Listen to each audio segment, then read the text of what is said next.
তাপপ্রবাহের মাঝে শক্তিশালী কালবৈশাখী ঝড় নিয়ে সতর্কবার্তা দিয়েছে আবহাওয়া অধিদপ্তর।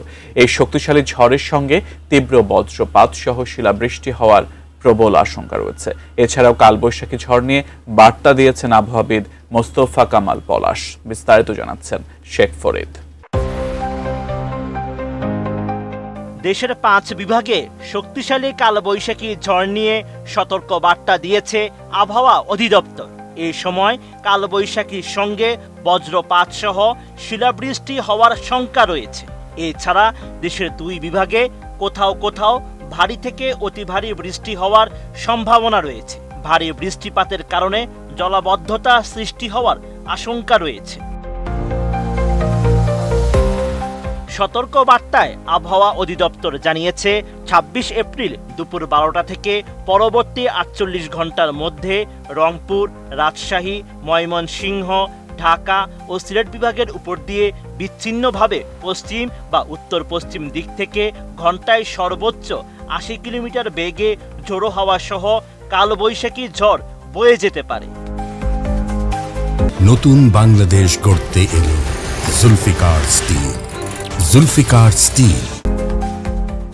সতর্ক বার্তায় আরও বলা হয়েছে, দেশের উত্তরাঞ্চল ও তৎসংলগ্ন এলাকায় গভীর সঞ্চালনশীল মেঘমালা তৈরি হতে পারে এবং তা অব্যাহত থাকতে পারে।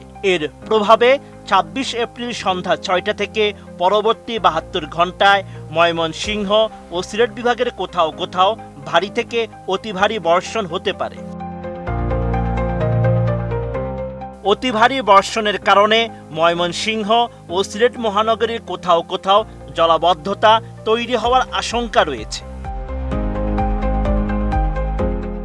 এদিকে কালবৈশাখী ঝড় নিয়ে পূর্বাভাস দিয়েছেন আবহাওয়াবিদ মোস্তফা কামাল পলাশ। 26 এপ্রিল সামাজিক মাধ্যম ফেসবুকে তিনি লিখেন, ঢাকা শহরের উপর দিয়ে দ্বিতীয়বারের মতো শক্তিশালী কালবৈশাখী ঝড় ও তীব্র বজ্রপাত অতিক্রমের প্রবল আশঙ্কা করা যাচ্ছে রাত 10টার মধ্যে। জলবায়ু গবেষক আরও লিখেন, রাত 3টার মধ্যে রাজশাহী, ময়মনসিংহ, ঢাকা, সিলেট ও চট্টগ্রাম বিভাগের সকল জেলার উপর দিয়ে শক্তিশালী কালবৈশাখী ঝড় অতিক্রম করার প্রবল আশঙ্কা করা যাচ্ছে। চট্টগ্রাম বিভাগের উত্তর দিকে জেলাগুলোর উপরে ঝড় পৌঁছানোর আশঙ্কা করা যাচ্ছে সন্ধ্যা 7টার পর থেকে রাত 9টার মধ্যে। চট্টগ্রাম বিভাগের দক্ষিণ দিকের জেলাগুলোর উপরে ঝড় পৌঁছানোর আশঙ্কা করা যাচ্ছে রাত 9টার পর থেকে রাত 3টার মধ্যে। এছাড়া বরিশাল ও খুলনা বিভাগের উত্তর দিকের কোনো কোনো জেলাগুলোর উপরে হালকা মানের বৃষ্টি হতে পারে। Sheikh Farid, ATN news.